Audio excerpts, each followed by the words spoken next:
A funny thing happened on the way to heaven, or how I made peace with the paranormal and stigmatized zealots and cynics in the process. By me, Corey Taylor. This book is dedicated, as always, to my family, who keep me focused and inspired on an almost infinite loop. Without them, I am ever the rambler.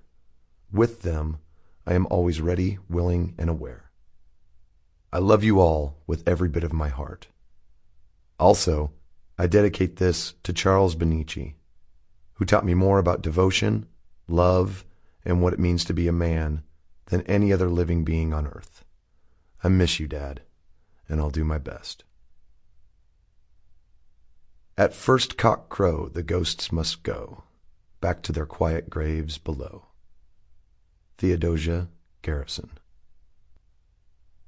There was something awesome in the thought of the solitary mortal standing by the open window and summoning in from the gloom outside the spirits of the netherworld. Sir Arthur Conan Doyle. I don't know if God exists, but it would be better for his reputation if he didn't. Jules Renaud. What is this that stands before me? Figure in black which points at me. John Ozzy Osbourne, from the song Black Sabbath by Black Sabbath. As always, I could not have made this book a reality without the following list of enabling miscreants. Ben Schaefer and all the wonderful people at DeCapo Press, as well as Perseus Books for their continued belief in me and my shoddy abilities, and also for the leeway I received on the deadline. My agent, Mark Gerald, for being my spiritual cheerleader and getting me where I am in the book world. Paul Brown, Matt Kenny, and Stubbs and Kirby for taking the time, making the effort, and going above and beyond for the artwork and the photos. Still can't believe you got that outfit, Paul. Corey Brennan and everyone at 5B Management, Bob, Kim, Dione, and Harold, you guys have no idea what kind of monster you're creating in me. Rob Shore, the keeper of the gates, I'm Rob, and all my friends at RSA. Again, my ever-growing family, the Taylors, Benicis, Mays, and Bennetts, whose never-wavering trust is something that makes my foundations unbreakable. And finally, my wife, Stephanie, the boss, who I will never be able to thank enough or truly convey to her just how special and invaluable she is to me. Chapter 1. Cold House. You see them everywhere these days. You see them in movies and cartoons, advertisements and reality shows. Celebrities line up to tell their stories just so they have a good excuse to shiver and shake in their designer sports jackets. They are so common today that it is almost crazy to imagine a time when the very idea was disturbing. But there was indeed an era when the thought of ghosts was enough to send a tendril of chilly dread down your spine. I'm not talking about the guy under the sheet with the eye holes cut out or the groovy spooks that have been plaguing Scooby and the gang since 1969. I'm talking about the footsteps right behind you, the padded shuffle on hardwood floors where there should be no noise at all. I'm talking about the shadow in the corner of your eye when you are sitting at home alone. I'm talking about moving objects and flying silverware and waking up with scratches you know for a fact were not there when you went to bed. There are spaces between spaces and doors that go nowhere. From orbs to shades, the spirit end of the paranormal pool is anything but shallow, but it is easy to find yourself drowning. When you're young, if you were anywhere near a group of same-aged folk and you want to freak each other out, you tell ghost stories. You gather up a blanket and you swap them like baseball cards at the expo, waiting with your breath held for your turn at the mic because 9 times out of 10, everyone in that room has a ghost story. They can be as vanilla as seeing your great-grandfather in the cellar, or they can be as mollifying as the dark shape that follows you to every town you have lived in since you were still taking naps in school. But in my experience, almost everyone I know has a ghost story, and anyone who doesn't have one secretly and desperately wants one. People have been infatuated with the supernatural almost as long as they have been with religion. In fact, If religion were a lounge singer, then the paranormal would be a rock star.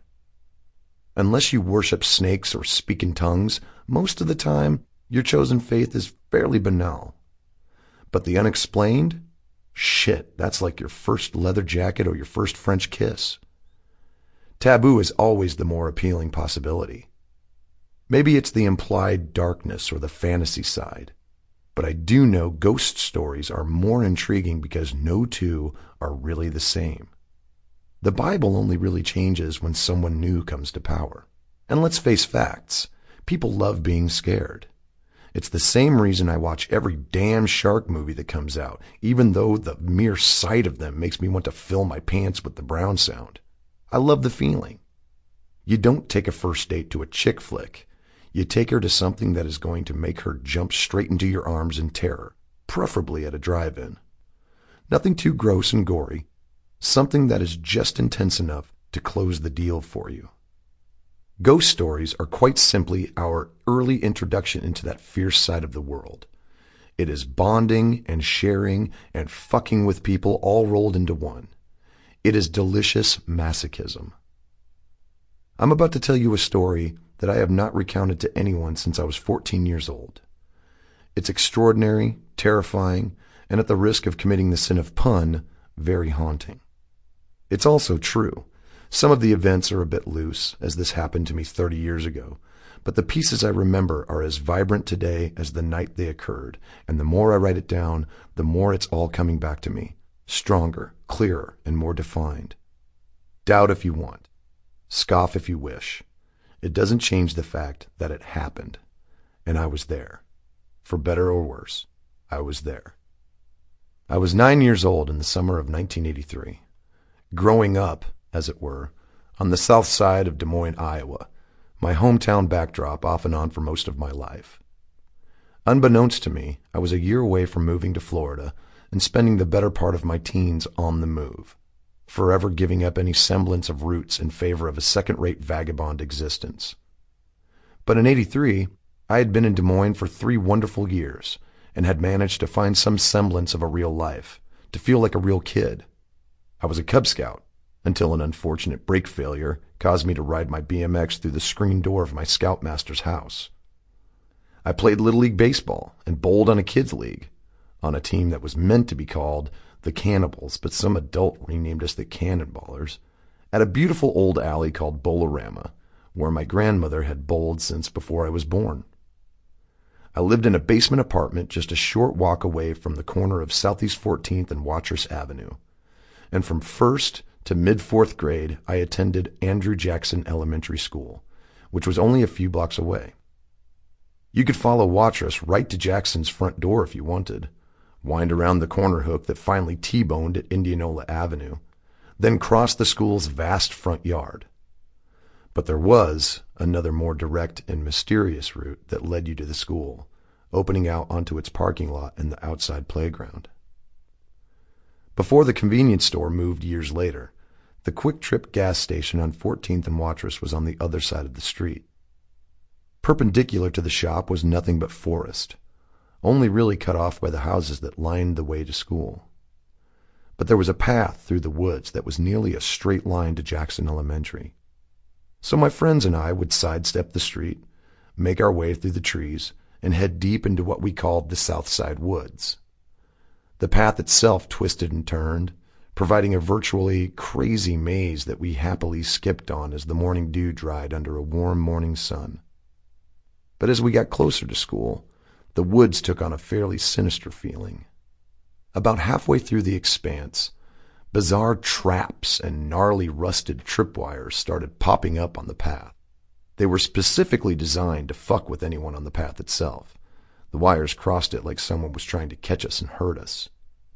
Knowing the trail as well as we did, we still had to watch where we were going. The strange thing was that every once in a while the wires and traps would move. Someone was moving them. We never knew why.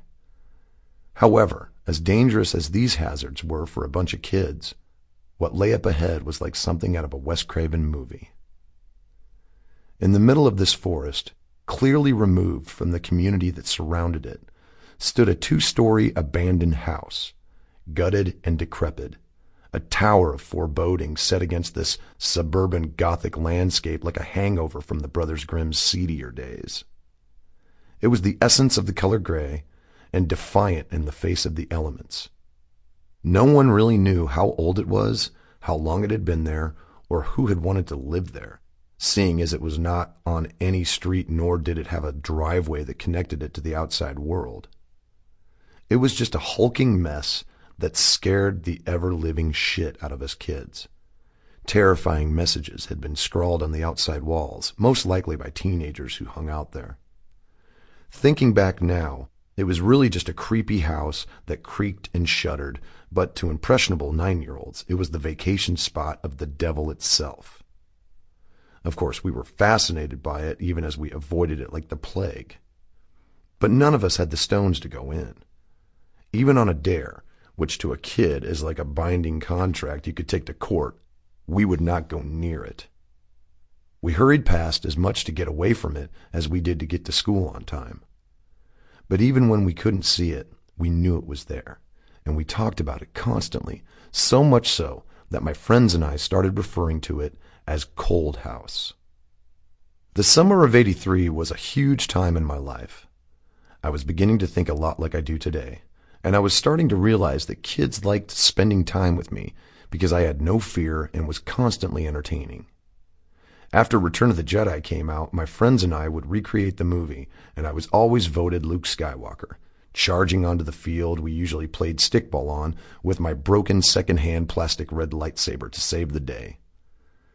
I rolled with a lot of neighborhood kids, some the same age and some a little older. You could find us at my house after school, watching G.I. Joe cartoons on WGN and videos on a newer station called MTV, because we were one of the few families who actually had cable, albeit stolen. So I always had friends around, and during that summer there was always a sleepover at someone's house.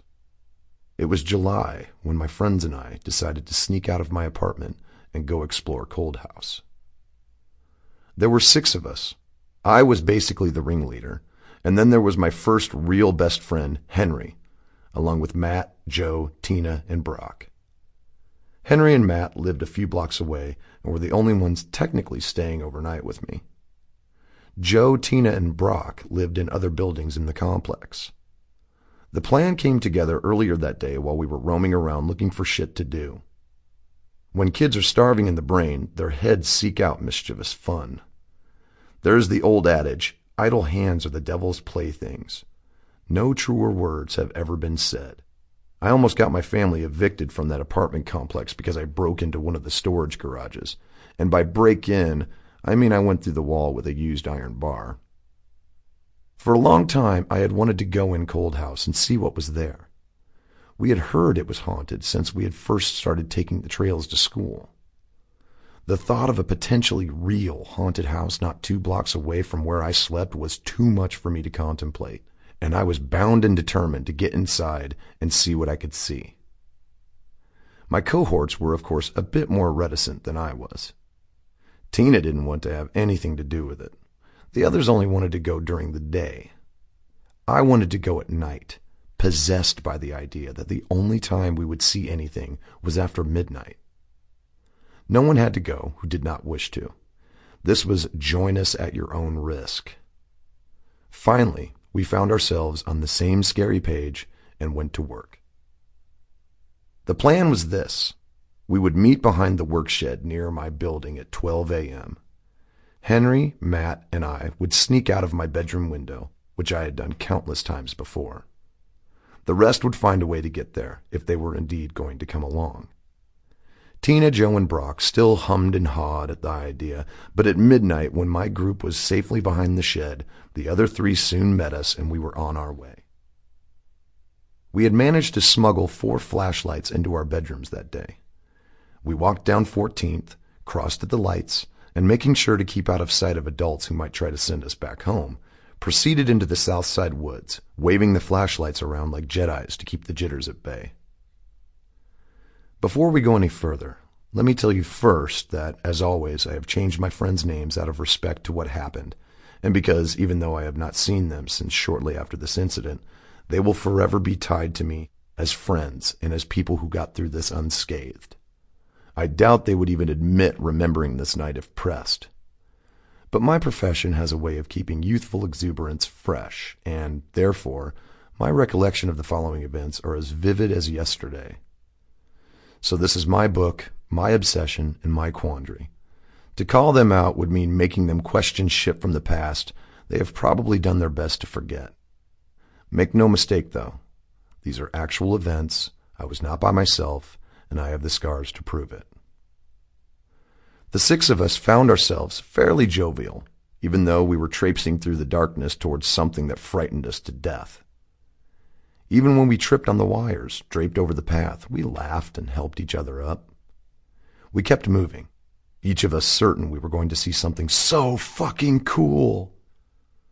And then before we knew it, and a lot sooner than we expected, we were there. I cannot tell you how much more terrifying Cold House looked in the dark. Years later, watching the end of Blair Witch Project, I experienced a horrendous and violent flashback. I felt petrified because it took me directly back to that night. It was like someone had been with us filming. Of course, that was a movie designed to make you piss your pants and give you motion sickness. Memory and reality can be so much more vicious. Casting our flashlights across its dilapidated facade, it had the appearance of a killer. It was like discovering an alligator in the water next to you. All of the windows were gone, of course, targets for teens throwing rocks and those hard green things that smelled like pine sol that fell from the trees everywhere. In fact, the trees around the house looked like ghoulish fingers, either holding it in place or pointing at us, the interlopers, seeming to tell us to keep away. The front door hung on one hinge at an awful angle, and the steps up onto the front porch looked so weak that even Indiana Jones would have found another way inside. We all stood there, kind of frozen in excitement and fear. Were we really going to fucking do this? It seemed like I was the only one ready and willing to make this happen. With a fire I still cannot describe or explain from whence it came, I left the path and took 4 steps towards the house, the closest I had ever come to going inside in my life. My legs were rubber and my heart was threatening to escape from my chest, but I moved even closer. The sound of feet sliding through tall grass let me know my comrades were following, although not too closely. I moved cautiously on the porch steps. Each one that took my weight complained loudly, and even though there was city noise not too far away, in the dark and silence of the woods, those creaking sounds were like needles sliding across your ears. We might as well have been in Romania. Home seemed a million miles away. The porch itself was a little more stable, and we gathered there before I reached out with inactive fingers to move the front door and gain access to Cold House. One by one, we crossed its threshold. Then all of our flashlights went dead. Studying the paranormal as I have over the years, I have read about spirits draining batteries and power sources for the energy to manifest. I found this to be true when, in 2003 and part of 2004, I experienced similar activity at the fabled mansion on Laurel Canyon in Los Angeles. But we'll talk about that later. Back in 1983, I didn't know about this phenomenon. I was just a 9-year-old kid suddenly plunged into pitch black in an abandoned house. We were shaking the flashlights, trying to get them to turn back on, wondering what the hell could have killed them all at once. I think Tina had even put fresh batteries in hers before leaving her apartment. That's when I noticed a sort of glow coming from the second floor. By that time, my eyes had adjusted a bit, and I was vaguely able to make out blobs and shapes in the dark, like the walls, a broken chair, and the stairs leading up to the floor above us. And it was there, on those stairs, that a hint of light was reflecting primitively for all to see. We shut up immediately. I took a step towards the staircase, but there was a hand on my arm. It was Henry. He whispered something like, "Don't be stupid, where are you going?" But I kind of shuffled out of his grip, and with a deep breath, I placed one foot on the bottom step. Before I took another step, the glow had gotten brighter, so I turned my eyes to the top of the stairs. That's when I saw the shape. I assumed it was a man. It was definitely man-looking. It was the craziest thing we had ever seen. Here was this silhouette of a giant man, backlit so you couldn't see his face, but apparently casting the very light it was silhouetted against. It was like a blue-white nightmare. I remember its hands clenching and unclenching. I remember it heaving like it was gasping for air. I remember the hands of my friends pulling on my clothing, trying to get me to join their escape. I remember the sight of what looked like blood on the walls. The last thing I saw before I screamed was that thing, seemingly without moving a muscle, coming towards us. We almost killed each other running out of Cold House. The front door, now a hindrance, was finally torn from its last hinge by running children. I was the last one out of the house. As I took the porch steps, my left leg plunged through old wood, tearing into my shin. I looked behind me, and that thing was framed in the doorway, menacing, unnatural. I could feel its light on my face, understand? I was utterly shell-shocked, and I couldn't move. For some reason, I knew it wanted me. This had been my plan, my idea, and this thing knew it. And it was going to punish me. I closed my eyes. Then Henry was pulling me from the steps. He dragged me behind him, and I limped to keep up. We didn't stop until we saw the lights of the street lamps, shedding illumination and a bit of safety on our tiny bodies as we collapsed with the others next to the entrance to the woods. Nobody spoke. Someone was crying. After a long time, we all sort of stood as one and shambled quietly back toward the apartments. We were almost a walking funeral procession. As we came upon my building, Tina, Joe, and Brock silently peeled off to slip back into their own homes. Matt, Henry, and I crawled back into my room and, without another word, did our best to fall asleep. The next day, we crawled out into the afternoon sunlight and sat against the wall of the complex, suddenly very vocal about what we had seen. Henry asked me if it had said anything to me, and I shook my head. Matt was convinced the thing had a hook for a hand, and nothing I said could change his mind. After a while, Joe stopped over, and he was overly excited. He wanted to go back. I said I was in. So did Matt. Henry didn't say anything. When we went to Tina's house, she said she wasn't feeling well and didn't want to go. Brock's mother said he refused to even come to the door and asked us if we had been fighting. He never hung out with us again and avoided us around the complex. As Matt, Joe, and I headed toward 14th, Henry suddenly had to go home. He said he would call me the next day after baseball practice. We were never very close after that day. I became more interested in music and comics, and he got more involved with sports. Tina still came around, but she flat out refused to talk about Cold House. She even went as far as to say it never happened, that our imaginations had gotten the best of us.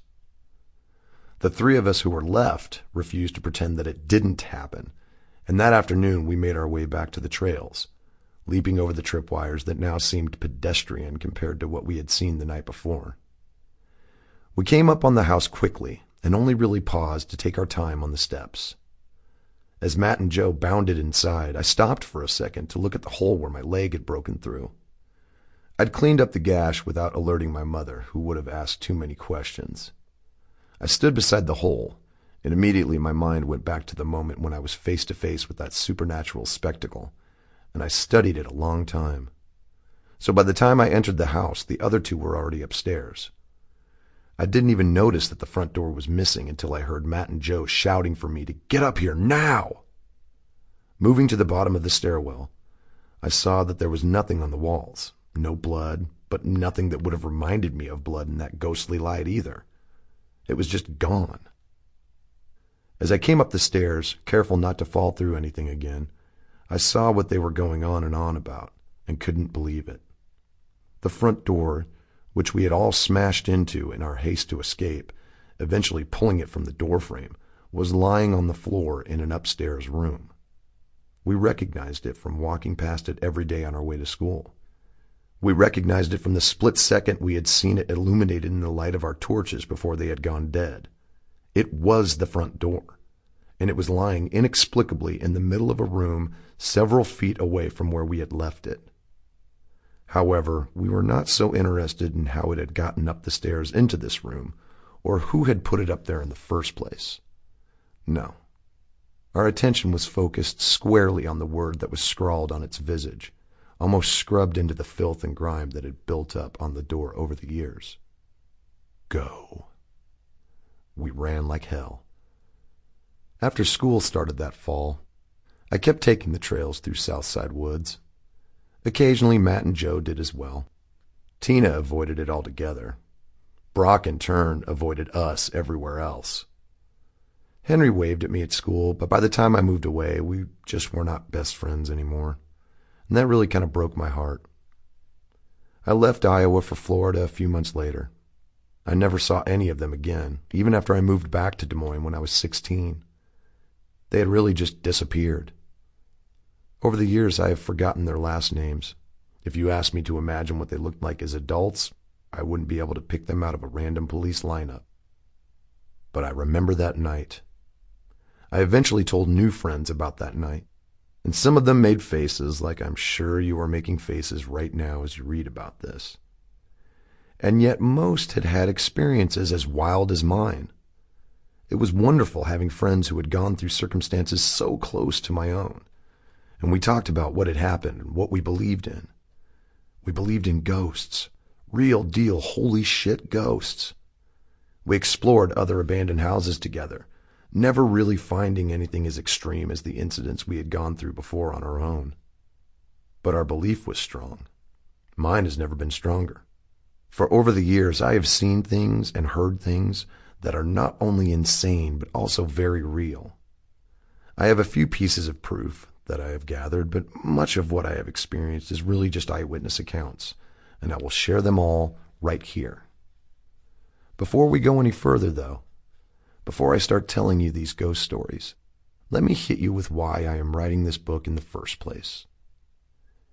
You see, I am fairly famous, or infamous in most circles, for being, if you can excuse the term, a devout atheist, which in a lot of ways can come off as a contradiction in terms. Cutting to the chase, I don't believe in God. Honestly, I really never have. I didn't when I was too young to get out of going to church, and that continues right up until this moment, sitting in this chair, writing on this computer. I don't believe in God. I don't chastise or regard with disdain those who do, but my reactions to those who purportedly do terrible things disguised as God's work is acidic and maligned, to put it politely. I am just quick to judge those who are quick to judge, really. So here's the question. How can I believe in ghosts and not in God? How can I mock the very existence of Jehovah and his creepy winged minions while straight-faced maintaining that there are ghosts, spirits, poltergeists, and haunts among us? How can I go on record with a whole book, for that matter, dedicated to my version of the various events of my life, knowing full well that I might be regarded as a hypocrite at best and a nutcase at worst? As you will find in this book, the running theory is a case of knowing versus believing. I don't believe in God for various reasons. One, there is no real proof of the existence of God other than the usual suspects that the clergy and the like point to, such as man and the universe and all that jazz. But that to me is horseshit. Science has given us so many more bits of proof than God has, and even though he is lauded, he has no track record in my eyes. Just because the universe exists and man exists in it, that is no reason and no proof for the existence of an invisible man in the sky. I would sooner believe that Santa Claus was our creator, seeing as I get my wishes answered with the same relative consistency. God never saved me, and Santa never gave me a harpoon gun, so fuck my life. 2. Too many of humanity's fingerprints are on God and his so-called achievements. Men wrote all of God's books, fought all of his wars, and have been the first to point out all of his miracles since he first blamed snow on his holy frosty breath. Now why humans, who are vainglorious to a fucking fault, would give credit where it is not due is a psychotic fucking mystery to me, and yet people adhere to doctrine because they have been indoctrinated. Sample complete. Ready to continue?